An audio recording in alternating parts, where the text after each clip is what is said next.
Hey people, we're back here in Monoblock and we're working on the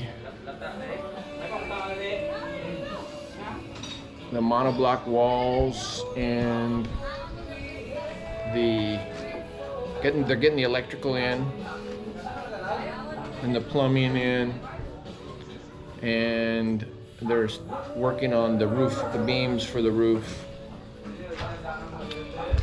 And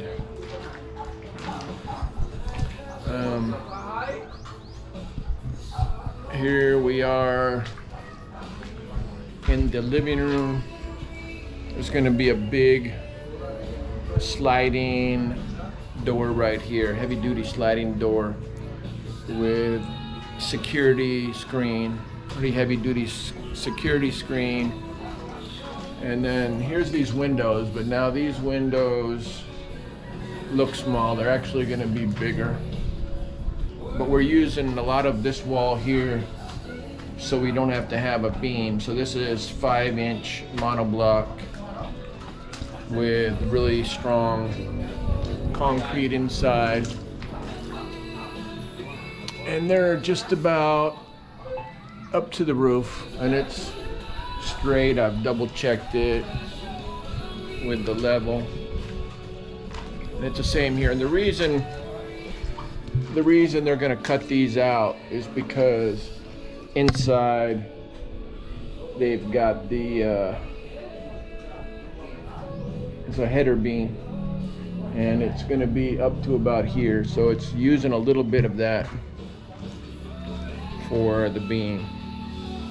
And then here, this room right here is going to be a smaller bedroom. This was going to be a dirty kitchen, but we decided to, and then we were going to have a kitchen right here, but my wife said it's just too small. So this is going to be a small room with a double and a single bunk bed right here for when family comes over.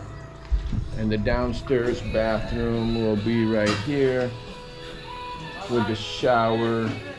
We already have a console and sink. It's a pretty good size console, sink, and bathroom.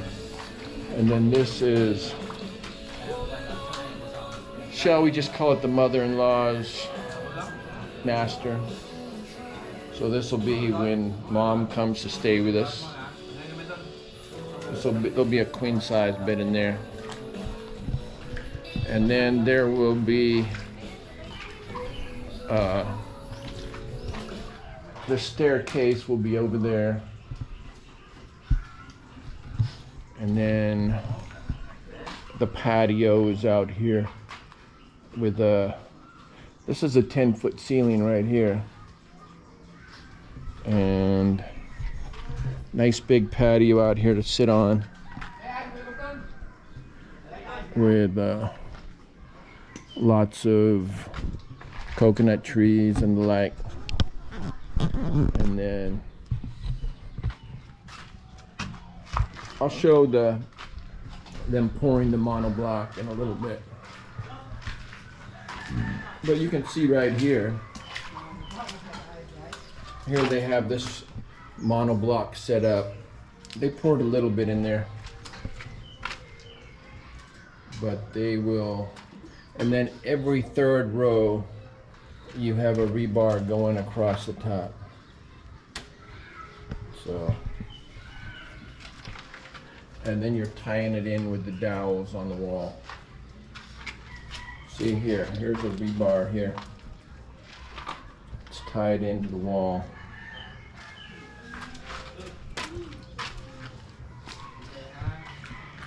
And this is actually what, about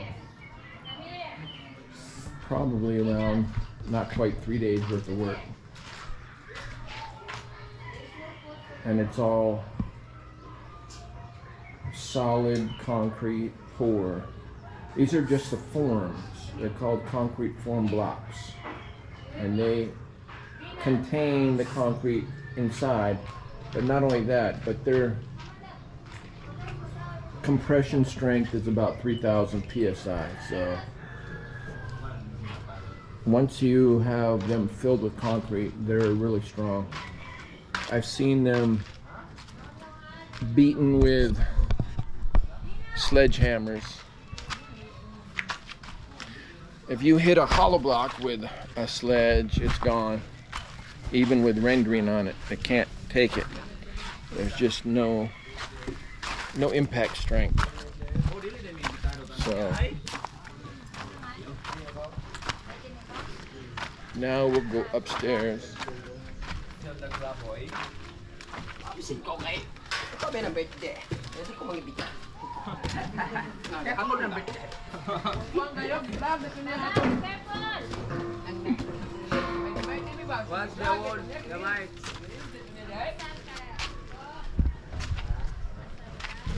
All right.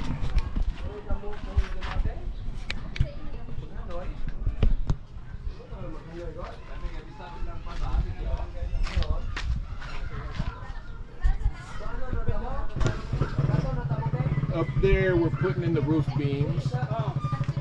It's going to be a low angle, pretty flat roof, so that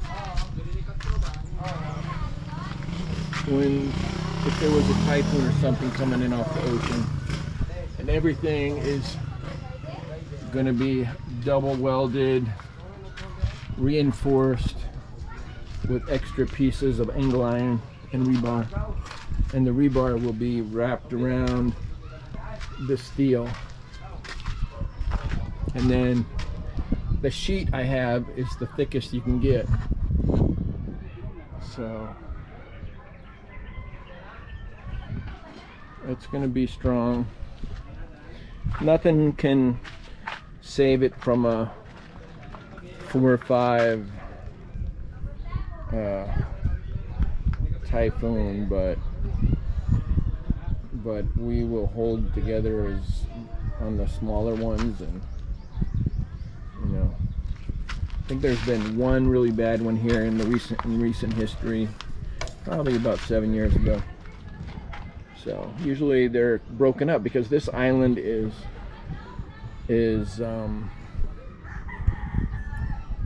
surrounded by other islands.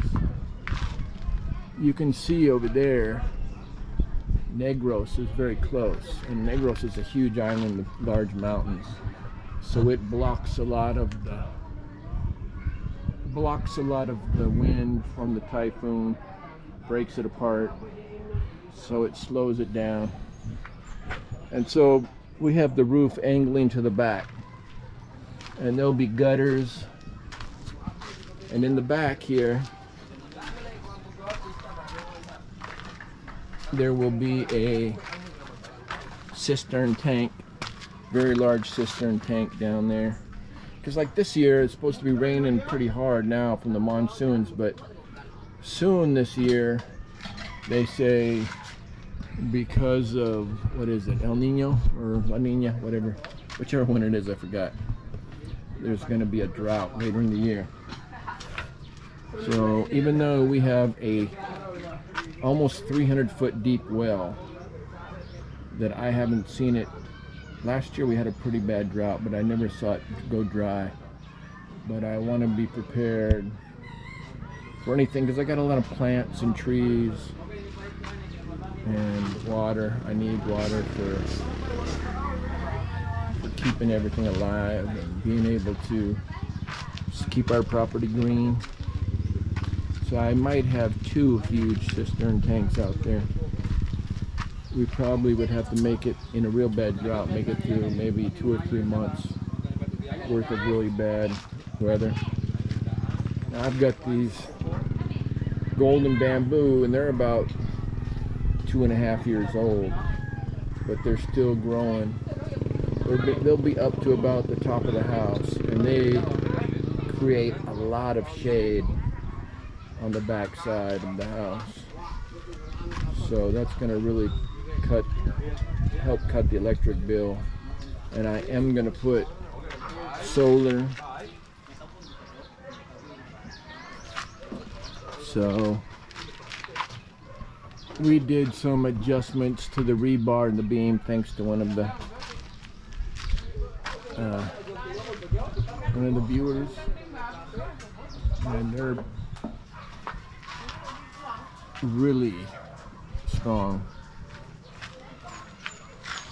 And we used upstairs, especially in the beams, we used extra strong mix, just about 4,000 psi, just for that extra precaution. But everything's been going great,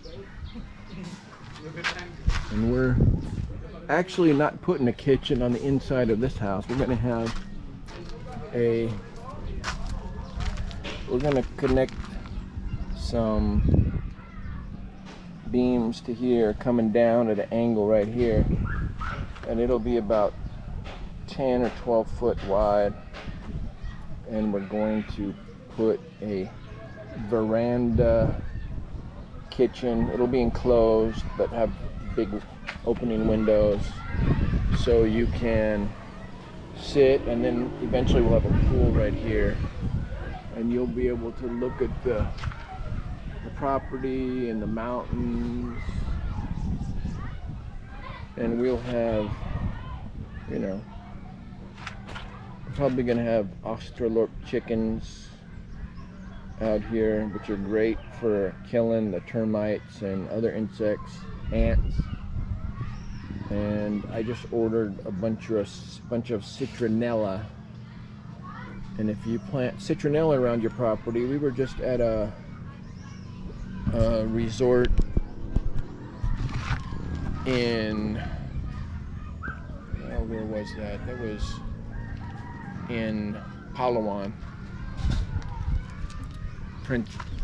Puerto Princesa, and they had citronella throughout the whole property, and it keeps the mosquitoes away. Now, that's what they say, but if you have a party or a barbecue or a get together at night, you can just go through and whack them a little bit with a stick or something, and they'll release the citronella scent, which will keep the insects out of the area, and that they will do. But I suggest whacking them so they release some of that smell, very strong citrus smell. So here, this will be our restroom right here for the master, and this will be a walk-in closet right here for the commander. And this is our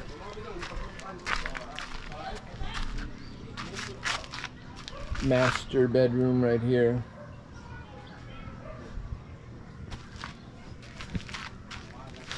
And this is the loft area right here.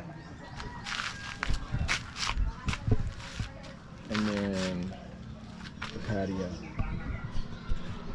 Now, some of you might say that, is it in your name, blah, blah, blah. But me and my wife have known each other for almost 20 years. Been married for almost 16 here. And she is from this area. We met online. And, it is in my name.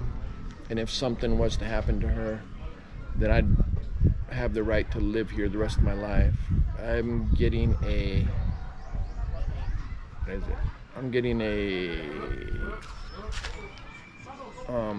visa, married visa. I forgot the name of that one, but that means I can stay here. I think first it's a year, and then I get it renewed. Then it's 5 years, and then get it renewed. Then it's 10 years. So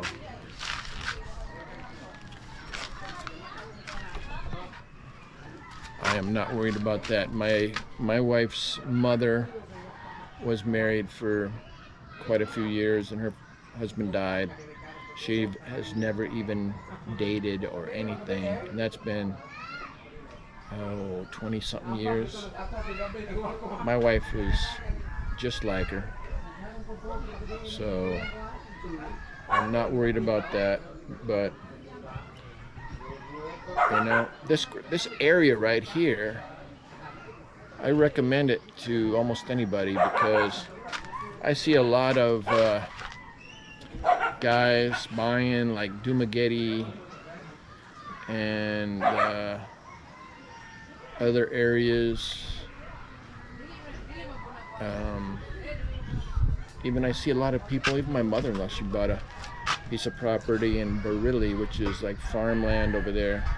There's a lot of farmland around here. This area right here where we're at is not, so I can put an Airbnb here. We paid $400 per square meter here, and I've checked into it. We even saw like a hectare or something that is 250 a square meter. You know, I think it was like 2.5 hectares.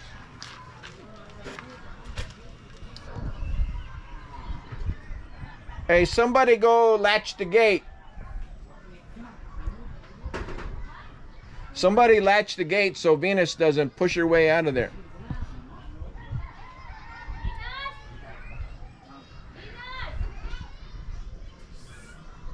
Where is she?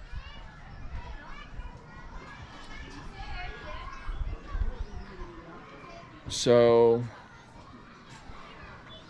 we went through quite a bit. This was a mother title, which they say never to buy. Venus!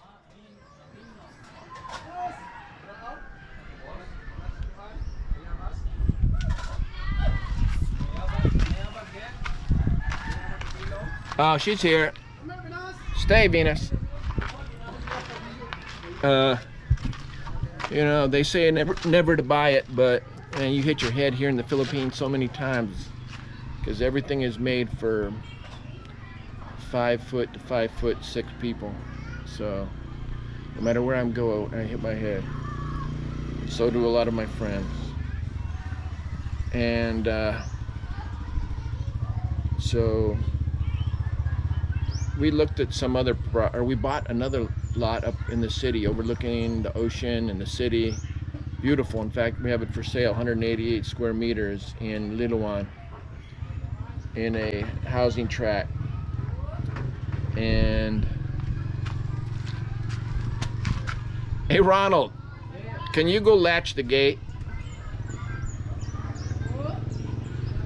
And then I looked at it and, you know, yeah, just latch it. Too much traffic around there for me. I want to be out in the countryside, more quiet. Right here is amazing. We have the ocean right here, white sand beaches. We have 2 malls, 2 gazanos. We have, you know, you can go out here with turtles swimming around your waist deep water. You can, down here in Oslo, they have the whale sharks. You can be out here swimming with schools of fish.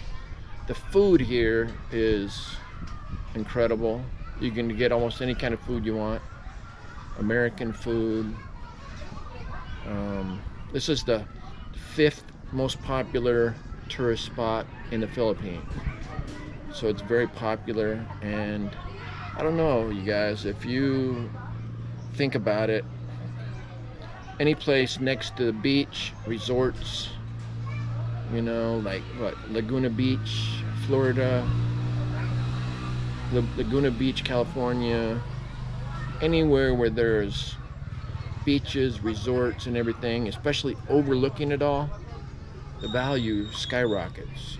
And you got a town here, Cebu, it's like 2.5 hours away, that has virtually everything. Some of the best hospitals in the Philippines. They have S&R, which is owned partially by Costco. They have a lot of the Costco products. They have restaurants over there that are just amazing. Buffets, I mean, everything you can think of. Casinos. And now there's over there, it's just too crowded for me. I don't, and it's going to get worse. The population is growing. The roads can't really be expanded that much. So a lot of the roads over there, I have a Ford Ranger. A lot of them I have trouble driving down because they're so narrow. And a lot of them are, you know, one way. The roads were built for, I don't know, the roads I think were built for horse carriages a long time ago. And they've been okay for scooters, but there's so many scooters over there that you got scooters, now you're getting more and more and more cars, larger cars. It's just getting crazy. So I would rather be out here once in a while, go over there. We have a house over there anyway that we can go stay at, and when we need to. And so I would rather be out here by the beach, and the prices are incredible. I think the value, I don't know what it means, but I did an AI search. I put on there, what is a 1,500 square foot 2-story home on 2,160 square meters overlooking Monoblock, the ocean, Negros, and everything. What would it be worth? And it put on there like 20 to 40 million, which is like what, almost 400 to $700,000, you know. And I think that's pushing it a bit, but I don't think it'll be long before that is true. So, and now we bought this property, 2,160 square meters approximately, for 400 a square meter. I think we paid virtually around $375 because we bought 2 lots. My mother-in-law bought this lot, we bought that lot, and then she said half of it, and then we bought the other half, and then she moved over to Bareilly and sold her lot to us. So now we have the whole thing, and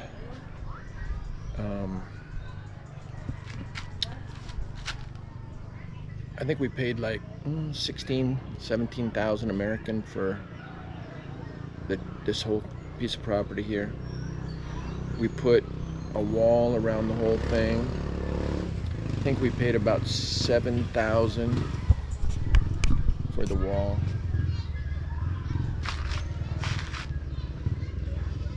Now, this wall is only halfway down, and then the other wall is at the very bottom of the hill, and it's mostly just fence with steel and chain link. So there's 29 coconut trees. We got papaya, banana, everything. And now we put a well that's almost 300 feet deep. I think that was $4,000 or $5,000.